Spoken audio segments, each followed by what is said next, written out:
Hey everyone, it's Gamefruitpulp and welcome back to another Minecraft Building Toronto episode. In today's video, we're going to be reviewing two newly completed office towers in our map's west end. I'm really excited to showcase these two buildings with you today, but before jumping into the information about each building, if you do enjoy this video, be sure to leave a like and hit subscribe to the channel if you haven't already. Today, we're going to be looking at two commercial office towers located in the area of Front Street West and Simcoe Street. Both of these towers were completed by Von Frank, and I believe that both currently climb above Minecraft's height limit of 256 blocks. If you're wondering how our world is above 256 blocks, be sure to check out my latest video where I go over some of the big changes I've recently made to our map. We're going to be taking a look at both of these towers today and check out the great detailed work done by Von Frank on both the interior and the exterior. We're going to start by looking at Simcoe Place. Simcoe Place is located at the northeast corner of Simcoe Street and Front Street West, and sits within what is known as Toronto's entertainment district. The building has a sleek, modernist design that features blue curtain wall glass. Construction began on this building in 1993 and it was completed in 1995. I was not able to locate the cost of construction for this building, so we were unable to contrast it to the newer building, which we're going to be looking at a little bit later in the video. Looking at the technical details about the building, I learned the following. It has a total height of 148 meters, with 33 above ground floors and 3 below ground. The building additionally has 17 elevators. The building's architects, Carlos A. Oat and a company called Knorr, The building's architects were Carlos A. Oat and a company called Knorr, and the building's developer is Cadillac Fairview. An interesting fact that I found about this building is that it is the only major office tower built in Toronto during the mid-1990s. The building has a page on Cadillac Fairview's website advertising the tower, and here's what that page says. Situated on the northwest corner of Front and Simcoe Streets, Simcoe Place is at the heart of one of the world's most livable urban centers. This award-winning office complex is as striking in its appearance as it is functional and flexible in its design. Perfectly positioned on 2 downtown acres, this prestigious business community is no longer Toronto's best-kept secret. So obviously a little bit dramatic, as these kind of pages always are, but it shows what the developer thinks of their tower, which I think is always a good perspective. When looking at our version of the build, you can see that the level of detail that those who have been following the project for a while have come to know and love from Von Frank. Von has been doing a ton of behind the scenes work on the map lately, so I believe that this is his first building showcased on the project in quite a few months. But he recently completed the 2 buildings featured in today's video, and an additional one that you will see featured in a separate video.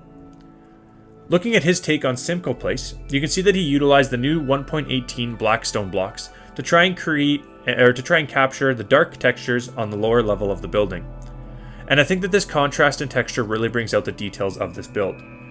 The use of walls as exterior facades also brings out an additional level of depth to the build that helps capture the beauty of the building, which is always difficult with modern builds. Looking at the interior done by Von Frank, you can see that his attention to detail continues.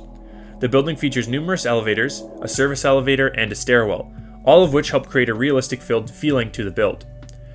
The office levels feature a realistic office-style design that belongs in a downtown tower such as this, and the roof-level mechanical details finish off the building's attention to realism. All around, Von did an excellent job recreating this tower. Moving now to the building just north of Simcoe Place, we have the Rbc Center. Rbc Center is the only corporate financial office outside of Toronto's financial district, being situated instead in the entertainment district. Much like its southern neighbor, this building has a modernist design featuring curtain wall glass that is light green in color. The building's construction began in November of 2006 and was completed in August 2009, at a cost of $400 million. The building has 42 above ground floors and 5 below ground, with a total height of 185 meters. There are additionally 30 elevators in the building and 1,144 parking spots. Rbc Center is owned and managed jointly by Cadillac Fairview and the Ontario Pension Board, and has connections to the city's path system. The building was designed by a group of architects, the first being Cohn, Peterson Fox, the second being Bredman and Honman Architects, and the third being Sweeney, Sterling, Finlayson & Co. Architects. This building achieved LEED Gold status for the project's environmental sustainability and will produce an estimated 50% energy savings relative to buildings built to the Canadian National Energy Code.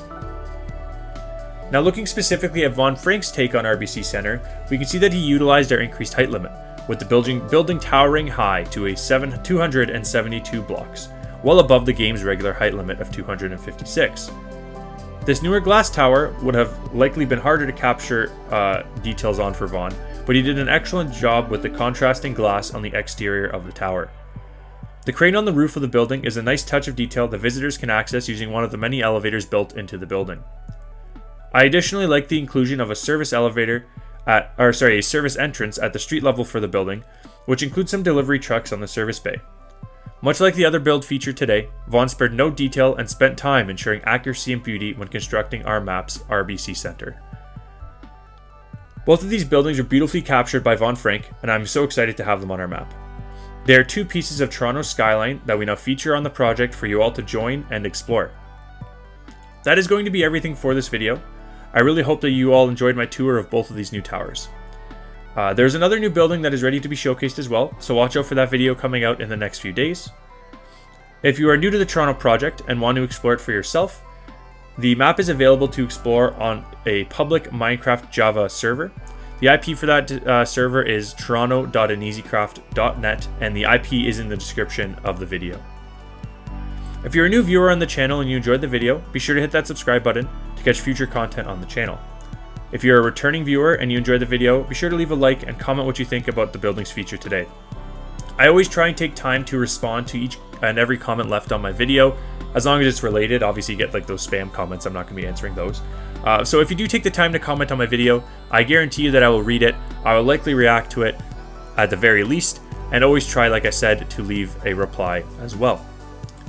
That is going to be everything for today's video. Thank you all so much for watching, and I hope that you enjoyed. My name is Gamefruitpulp, and this has been a Minecraft Building Toronto episode. Have a good one. I'll catch you guys all